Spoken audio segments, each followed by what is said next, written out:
जो कृष्ण का जन्म का समय था, जिस समय उनका जन्म हुआ, जो ऊर्जा उस समय थी, जो घटना हुई और उसकी तीव्रता थी, वो आज भी उसी दिन उसी समय पर रहती है। क्योंकि उस समय भगवान स्वयं अखिल ब्रह्मांड का नायक जो निर्गुण निराकार स्वरूप में है, वो सगुण साकार में प्रकट हुआ। श्री कृष्ण का जो जन्म है, कहते हैं कि रात को 12 बजे हुआ था, तो वो रात का ही समय क्यों चुना गया? भगवान राम सूर्यवंशी हुए, उनका जन्म दिन के 12 बजे हुआ, और कृष्ण चंद्रवंशी हुए, इसलिए रात को 12 बजे अवतरित हुए प्रभु। लेकिन ज्यादातर श्री कृष्ण की लीलाओं का, बाल लीलाओं का वर्णन होता है। दोनों नारायण के अवतार हैं, लेकिन दोनों एक दूसरे के विपरीत हैं। कृष्ण के बचपन से ही उनके मामा ने उन्हें मारने की कोशिश की गई थी, और तो वो भगवान थे, पर फिर भी उनको इतना दुख क्यों देखना पड़ा? कृष्ण चाहता था तो एक थोड़े बिल्कुल कम समय में पूरे महाभारत को खत्म कर देता था। उसका उद्देश्य था गीता का ज्ञान।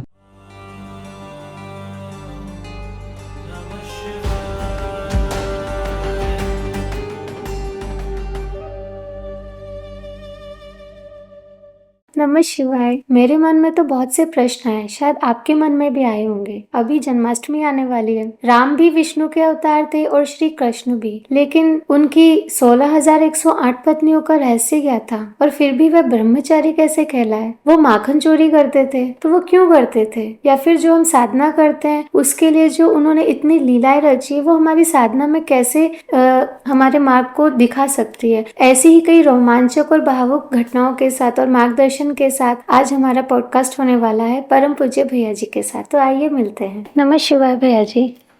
अभी कृष्ण जन्माष्टमी आने वाली है, तो हर साल हम मनाते हैं। तो कृष्ण का जन्म तो एक बार ही हुआ था और हम इतने सालों से उनको मना रहे हैं। वो द्वापर युग में हुए थे, तो हम अभी तक मना रहे हैं। तो क्या वाकई उसका फल हमें मिलता है? वह क्यों मनाते हैं? उसका क्या महत्व है? कृष्ण जन्माष्टमी में जो योग नक्षत्र, जो एक व्यवस्था बनी थी, वो आज भी साल में एक बार लगभग वैसी बनती है। उतनी नहीं बन पाती, लेकिन कुछ तो होता है। और कृष्ण क्या है, हमारे जीवन में कृष्ण का बड़ा योगदान है। कृष्ण जो है वो कहीं ना कहीं चंद्र और जल से जुड़ा हुआ है। हमारे जीवन में ऐश्वर्य, हमारे जीवन में एक सामर्थ्य, हमारी एक सोच, हमारी भावनाएं कृष्ण के ऊपर ही डिपेंड है। हमारा मन कृष्ण से प्रभावित होता है। और सबसे बड़ी चीज है कि जो संसार का खेल चल रहा है, इसमें कृष्ण का बहुत बड़ा योगदान है। अगर हमें उन शक्तियों के साथ, ब्रह्मांड में जब वो शक्तियां, उनकी ऊर्जाएं तो बढ़ती हैं, उस समय हर व्यक्ति अपनी अपनी सामर्थ्य, समझ के हिसाब से उन शक्तियों से जुड़ने की कोशिश करता है। प्रकृति की उन शक्तियों से जुड़ने की कोशिश करता है। कोई यौगिक रूप से जुड़ता है, कोई पूजा पद्धति से जुड़ता है, कोई भक्ति मार्ग से जुड़ता है। जिसको जैसा समझ में आता है जुड़ता है। वो उसकी अपनी सोच समझ है, अपनी स्थिति के हिसाब से हर व्यक्ति उस ऊर्जा से जुड़ता है जो धार्मिक है। उस समय प्रकृति में एक बहुत बड़ी घटना होती है, और उस घटना से जो ऊर्जा प्रकट होती है वो हमारे जीवन के लिए बहुत उपयोगी है। उस समय ग्रह, नक्षत्र, तिथि, योग, वार सब बहुत अपने आप में पॉजिटिव हो जाते हैं। और मैंने तो ग्रह पे साधना करी है, नक्षत्र पे साधना की है। तो नक्षत्र पे जब एक एक नक्षत्र पे साधना की तो मुझे लगा कि वो ग्रह से कैसे भी कम नहीं है, जबकि नक्षत्रों के स्वामी ग्रह होते हैं। तो हमारे हिसाब से अगर अपन देखें तो स्वामी की ऊर्जा बड़ी होनी चाहिए, लेकिन हमने एक एक नक्षत्र पे जब साधना की, जैसे आद्रा नक्षत्र पे, अश्लेषा नक्षत्र पे, तो उनकी ऊर्जा इतनी प्रचंड थी कि मुझे जो रिजल्ट्स मिले, मुझे ये सोचने पे उन्होंने मजबूर किया। उन नक्षत्रों की ऊर्जा से मुझे सोचने पे मजबूर होना पड़ा कि प्रकृति में हर चीज की अपनी एक बेहतरीन ऊर्जा है, हम किसी को छोटा नहीं बोल सकते। तो उस हिसाब से जब ये सारी चीजें एक हो जाएं और पॉजिटिव रिजल्ट्स देने लगे और एक प्रकार की एनर्जी प्रकृति में भर जाए, पूरे ब्रह्मांड में भर जाए, तो हमारे एक समझदार आदमी उस एनर्जी को अपने जीवन में भरने की कोशिश करेगा, लेने की कोशिश करेगा।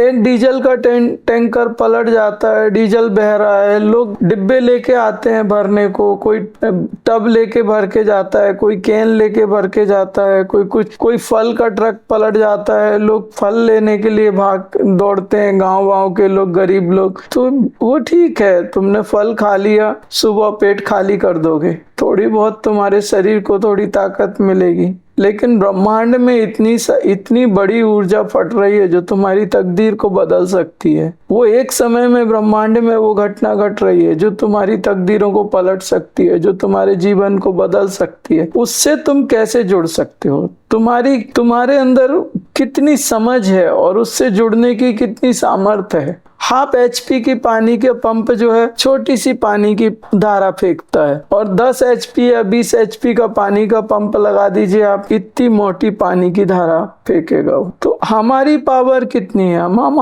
1/2 HP का पंप है या 50 HP का पंप है? हर एक साधक की अपनी रिसीविंग पावर होती है, हर एक व्यक्ति की अपनी एक स्टोरेज पावर होती है। तो हम जितने हायर डायमेंशनल होंगे हम उतने पावरफुल होंगे, और उस एनर्जी को हम जितना ज्यादा रिसीव करेंगे हम उतने ज्यादा शक्तिशाली होंगे, क्योंकि शक्ति के बिना शिव भी शव है। अगर हम ब्रह्मांड की ज्यादा ऊर्जा को खींचते हैं और अपने अंदर बहुत सारी एनर्जी को स्टोरेज करते हैं तो हम अपने आप को समर्थ बनाने की एक प्रक्रिया में आगे बढ़ रहे हैं। ओके, तो जो कृष्ण का जन्म का समय था, जिस समय उनका जन्म हुआ, जो ऊर्जा उस समय थी, जो घटना हुई और उसकी तीव्रता थी, वो आज भी उसी दिन उसी समय पे रहती है? उसी समय पे रहती है, लेकिन मैं ये नहीं कहूंगा कि 100% रहती है, क्योंकि उस समय भगवान स्वयं अखिल ब्रह्मांड का नायक जो निर्गुण निराकार स्वरूप में है, वो सगुण साकार में प्रकट हुआ।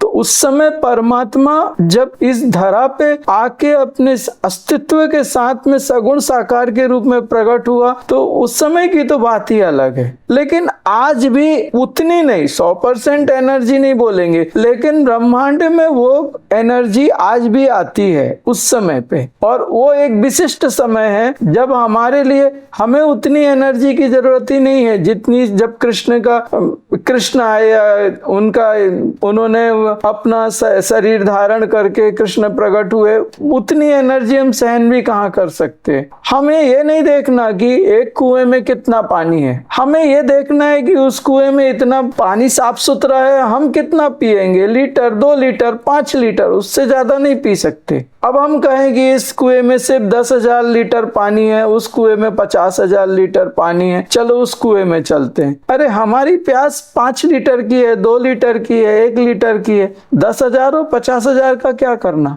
जब कृष्ण उस समय आया था, उस समय की ऊर्जा इतनी बड़ी थी कि उस ऊर्जा को संभाल पाना आसान काम नहीं है। लेकिन आज जितनी ऊर्जा है वो हमारे लिए भरपूर है, हम उतनी तो ले ही नहीं सकते जितनी आज होती है। तो बेहतर है कि जो विशिष्ट समय होते हैं ब्रह्मांड में, कुछ घटनाएं ऐसी होती हैं जो एक विशेष समय पे होती हैं, जब ब्रह्मांड की सारी जो पॉजिटिव एनर्जीज मिलके एक साथ अपनी ऊर्जा को संगठित करके फ्लो करती हैं, उस समय हमने उस ऊर्जा के साथ जुड़ जाना है और हमने ले लेनी है। यौगिक क्रियाओं के द्वारा अगर आप योगी हैं तो बहुत ही बेहतरीन है, उसमें तो कोई डाउट नहीं, सबसे बढ़िया मजे आपके हैं। फिर बाद में पूजा पद्धति आ जाती है, पूजा पद्धति से आप फिर भक्ति मार्ग आ जाता है, सब अपने अपने तरीके से करते हैं। लेकिन बड़ी बात एक है कि कौन कितनी खींच लेता है। उस समय बहुत सारी क्रियाएं की जाती हैं और बहुत सारा कुछ करते हैं लोग, कुछ अच्छा करते हैं, कुछ और कुछ करते हैं, तो वो एक चीज है,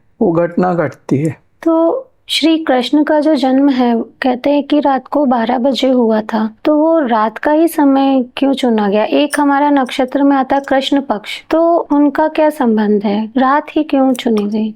भगवान राम सूर्यवंशी हुए, उनका जन्म दिन के 12 बजे हुआ। सूर्य की 12 कलाओं के साथ परमात्मा अवतरित हुए, और कृष्ण चंद्रवंशी हुए, चंद्रमा की 16 कलाओं के साथ अवतरित हुए। इसलिए रात को 12 बजे भगवान ने अवतरित हुए प्रभु। तो ये चंद्रवंशी थे, ये चंद्र की 16 कलाओं के साथ अवतरित हुए, इसलिए रात को आए। कृष्ण पक्ष क्या है? कृष्ण पक्ष वो है जब चंद्र की कलाएं चंद्र में से निकल के सूर्य में प्रवेश करने लगती हैं और चंद्र में चंद्र का क्षय होता है, वो कृष्ण पक्ष है। एक ही शक्ति वो चंद्र के, जब चंद्र के भीतर आती है तो पूर्णमासी होती है, चंद्रमा वो फुल मून हो जाता है। वही शक्ति जब धीरे धीरे निकलती है, सूर्य में प्रवेश करती है, तो जैसे जैसे निकलती है चंद्रमा का क्षय होता जाता है, वो अमावस्या है, वही कृष्ण पक्ष। तो जैसे आपने अभी बोला श्री राम का जो समय था वो सूर्यवंशी थे और ये चंद्रवंशी, तो श्री राम का भी बाल्य काल था, उनकी भी बाल लीलाएं थी और श्री कृष्ण की भी बाल लीलाएं, लेकिन ज्यादातर श्री कृष्ण की लीलाओं का, बाल लीलाओं का वर्णन होता है। तो क्यों? क्योंकि राम सूर्यवंशी थे, उनको मर्यादा पुरुषोत्तम कहा जाता है। और बच्चे, आप भी कोशिश करोगे, आपको भी लगेगा कि आपके बच्चों पे मर्यादाएं ना लागी। एक छोटे से बच्चा है, उस पे अगर मर्यादाएं उसमें आ गई तो उसमें लीलाएं कम हो जाएंगी, फिर उसका नटखटपन। वैसे तो राम जी का भी है, और काकभुसुंडी ने राम जी की जो बाल लीलाएं बताई हैं कि जब काकभुसुंडी, जब भगवान राम जब रोटी का टुकड़ा छोड़ देते थे तो काकभुसुंडी जब लेके, तो ऐसा नहीं है कि राम जी की लीलाएं नहीं है। आप रामचरितमानस में देखिए, रामलीलाएं हैं, छोटी से बचपन की लीलाएं हैं। ठुमक ठुमक चलत रामचंद्र बाजत पैजनिया। और राम जी मतलब है तो दोनों नारायण के अवतार। एक अग्नि, अपने अंदर अग्नि भर के प्रकट हुआ। राम के जीवन पूरा तपश्चर्या से भरा हुआ है, अग्नि से भरा हुआ है। जब राज्याभिषेक की बात हो रही थी तब जंगल को जाना पड़ा, जब जंगल चले गए तो सीता से बिछोह हुआ, और जब 14 वर्ष का वनवास खत्म हो गया तो माता सीता पृथ्वी में समा गई। राम के जीवन में कभी सुख नहीं था, राम सिर्फ दूसरों के लिए आया, दूसरों को सुखी करने के लिए आया। जंगलों में गया तो राक्षसों को मार के साधुओं को अभय दान दिया। राजमहल में रहा तो माता पिता की आज्ञा मान के अपने जीवन को तपस्वी का रूप धारण करके जंगलों में चले गए। और जब राज्य भोगने का समय आया तो माता ही नहीं थी, माता सीता नहीं थी, माता सीता ने पृथ्वी में समा गई। राम का जीवन ऐसा है ना, जैसी तपती दोपहरी है। राम राजमहल में रहते हुए भी नीचे जमीन पे सोते थे, राज्याभिषेक होने के बाद भी राम जमीन पे सोते थे, क्योंकि माता जंगल में थी, फिर माता जमीन में समा गई। लेकिन कृष्ण बचपन से नटखट था। कभी आप सुनोगे राधा के साथ, गोपियों के साथ रासलीला, तो कहीं आप सुनोगे 16,108 रानियां। कृष्ण है, दोनों नारायण के अवतार हैं, लेकिन दोनों एक दूसरे के विपरीत हैं। एक जल तत्व से जुड़ा है और एक अग्नि तत्व से जुड़ा है। एक पिंगला का अधिष्ठाता देवता है और एक ईड़ा का अधिष्ठात्र देवता है। ईड़ा और पिंगला में कितना अंतर होता है, आप सोचिए। इन दोनों का अपना एक महत्व है हमारे जीवन में। लीलाएं तो दोनों की थीं, लेकिन लोगों को ऐसा लगता है कि राम का जीवन अग्नि से भरा है तो राम ने क्या लीलाएं की, लेकिन राम ने भी लीलाएं की, और बड़ी सुंदर लीलाएं की राम ने, बहुत प्यारी। लोग बाग थोड़ा ज्यादा बात नहीं करते राम की लीलाओं के बारे में, लेकिन कृष्ण ने थोड़े से बचपन में उत्पात बहुत किए, बहुत सारे उत्पात, तोड़ा फोड़ी, और फिर यहाँ पे कहीं मक्खन की मटकियां तोड़ी हैं, कहीं पे गोपियों के वस्त्र लेके पेड़ पे चढ़ गए हैं, कहीं पे कुछ बहुत मतलब बचपन से उन्होंने सब, इसलिए उसके बारे में ज्यादा बात होती। हमारे राम ने कभी किसी की मटकी नहीं तोड़ी उधर पे पनघट पे जाके। हमारे राम ने कभी पड़ोसियों के घर में घुस के मक्खन नहीं चुराया। हमारे राम बचपन से मर्यादा पुरुषोत्तम रहे। वो परमात्मा की एक ऐसी, मतलब वाकई वो राम है। हमने जो अनुभूति करी राम की और जो उनकी साधना, वो अलग ही है वो राम। और उसकी राम की ऊर्जा भी बहुत सॉलिड है, बहुत सॉलिड है। तो जैसे कि अभी आपने बोला श्री राम के जीवन में बहुत कष्ट आए, तो ऐसे ही श्री कृष्ण के बचपन से ही उनके मामा ने उन्हें मारने की, मतलब वो शिशु थे तभी उसी अवस्था से उनको मारने की कोशिश की गई थी, और उनके पूरे जीवन में युद्ध, संघर्ष और कष्ट, पीड़ा ही थी। तो वो भगवान थे, पर फिर भी उनको इतना दुख क्यों देखना पड़ा? एक बात आपको समझना पड़ेगा, भगवान और इंसान ये दोनों अलग हैं। इंसान कर्म करता है और भगवान लीला करते हैं। कृष्ण चाहता था तो एक थोड़े बिल्कुल कम समय में पूरे महाभारत को खत्म कर देता था। उसका उद्देश्य था गीता का ज्ञान। उसका उद्देश्य था कि जो कर्म तुमने किए हैं, जो पांडवों के कर्म हैं, उनको पांडवों को ही उनको नष्ट करना पड़ेगा। गुरु सिर्फ ज्ञान देता है। ये लड़ाई अर्जुन की थी, ये लड़ाई पांडवों की थी, वो लड़ाई पांडवों ने ही लड़नी थी, वो कृष्ण का युद्ध था ही नहीं। वो एक बार मैसेज देता है कि तुम्हारे कर्म और तुम्हारे प्रारब्ध, एक सजातीय वृत्तियां और एक विजातीय वृत्तियां, एक तरफ दैवीय शक्ति है और एक तरफ आसुरी शक्ति है। भगवान, हम हमेशा भगवान को बीच में डालते हैं, हे परमात्मा तुमने क्या कर दिया। हमारे कर्म ही हमारे प्रारब्ध बना रहे हैं। भगवान क्या कर रहा है? भगवान कुछ नहीं कर रहा। कृष्ण ने गीता में वहां पे यही लिखा है, भगवान या गुरु तुम्हें सिर्फ ज्ञान दे सकता है, चलना तुम्हें ही है, युद्ध तुम्हें ही करना है, जीतना हारना तुम्हारा है, उसका नहीं। और रही बात आपका प्रश्न था कि कृष्ण तो बचपन से, हाँ, अगर कंस हो तो कृष्ण चाहिए, अगर रावण हो तो राम चाहिए। कंस में और रावण में बहुत अंतर था। उनके अगर आप व्यक्तित्व को देखो तो बहुत अंतर था कंस और रावण में। रावण अपने लोगों को नहीं मारता था, रावण अपने भाई बहनों को नहीं मारता था। यहाँ कंस अपने परिवार के लोग, अपनी बहन के बच्चों को मारने के लिए तैयार है। रावण को अपनी जान की चिंता इतनी नहीं थी। रावण बहादुर था, वो सीधे आके लड़ता था, सामने आके लड़ता था, ललकार के लड़ता था। युद्ध के मैदान में उसकी आवाज गूंजती थी। कंस एक बंदी गृह में छोटे बच्चों को मार रहा है। बड़ा अंतर है व्यक्तित्व में रावण के और कंस के। रावण ने छोटे बच्चों को बंदी गृह में अकेले में नहीं मारा, अंधेरे में। रावण में वो प्रतिभा नहीं थी। वो युद्ध के मैदान में ललकार के शत्रु के साथ युद्ध करता था। आमने सामने का युद्ध है वो। और अपनी बहन के बच्चों को मारना, रावण ने अपनी साधना के बल पे अपनी शक्तियों को अर्जित किया था। उसके पास इतनी शक्ति थी कि राम को खड़ा होना पड़ा मारने के लिए। जब राम उसके शरीर के अंगों को काटते थे तो वो शरीर के अंग वापस आते थे। स्वयं परमात्मा को इतना वो करना पड़ा, इतना समय लगाया। रावण इतनी शक्तिशाली ब्राह्मण था, ज्ञान का सागर था। उसके मृत्यु के समय राम जी ने लक्ष्मण को बोला था, भैया रावण से ज्ञान प्राप्त करो, ये ज्ञान का सूर्य है, इसके अंदर बहुत ज्ञान है, जाते जाते कुछ तो ले लो इससे। लक्ष्मण भैया ज्ञान लेने गए थे रावण से मरते समय। कंस को यारे में ऐसा कुछ नहीं कहा कृष्ण। बड़ा दोनों के व्यक्तित्व में बड़ा अंतर है। और अगर कंस हो तो कृष्ण होना चाहिए, वहां राम नहीं चाहिए। हमारे जीवन में अगर कंस आए तो हमें कृष्ण बनना पड़ेगा, और अगर हमारे जीवन में रावण कहीं मिले तो हमें राम बनना पड़ेगा। ये बात समझने के लायक है। क्या ऐसा था उनका कलर? उनको काला क्यों, श्याम क्यों बोलते, श्याम वर्ण क्यों बोलते हैं? क्योंकि अंधेरी रात में आए थे और चंद्र की कलाओं के साथ आए थे, तो वाकई काले दिखते थे। अब ऐसा कई लोग बोलते हैं कि भगवान कैसे दिखते हैं। भगवान वो एक निर्गुण निराकार है, वो निर्गुण निराकार है। आप उसको, आपकी जैसी स्थिति होगी उसके हिसाब से वो आपके सामने आपको दर्शन देगा या दिखेगा। आपकी स्थिति के हिसाब से वो प्रकट होके देगा।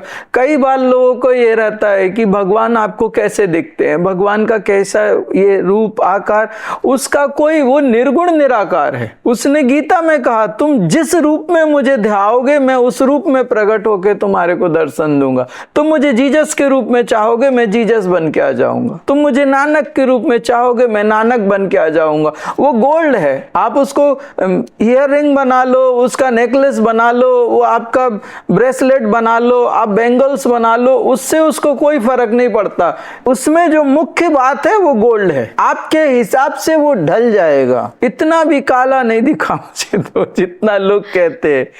हाँ?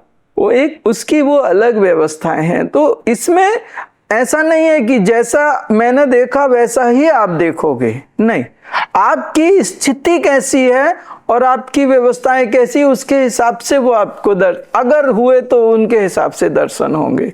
जरूरी नहीं है कि सबको एक जैसे दर्शन दे, वो कोई जरूरी नहीं है। एक नेकलेस का डिजाइन अलग होता है, दूसरे का अलग होता है, तीसरे का, हाँ, लेकिन गुण धर्म उसके वही होंगे जो गोल्ड के होते हैं। चांदी के अलग होंगे, गोल्ड के अलग होंगे, पीतल के अलग होंगे, दूसरी धातुओं के अलग अलग होंगे। लेकिन ये बात आप समझने की लायक है कि कई लोगों का ही रहता है कि भगवान एक जैसा ही सबको दर्शन देता है, नहीं देता। वो अपने आपकी स्थिति के हिसाब से दर्शन देते हैं, अगर देते हैं तो।